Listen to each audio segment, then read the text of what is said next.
1992 EM-finalen 1-0 til Danmark. Der er spillet godt 19 minutter af anden halvleg.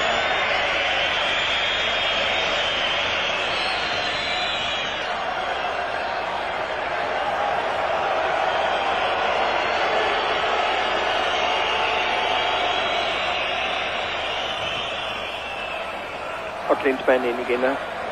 Lige markere. Fra nu af, så ved man aldrig, hvad der kan ske i et EM. Men det har virkelig givet dem problemer. Det er hans egne ord.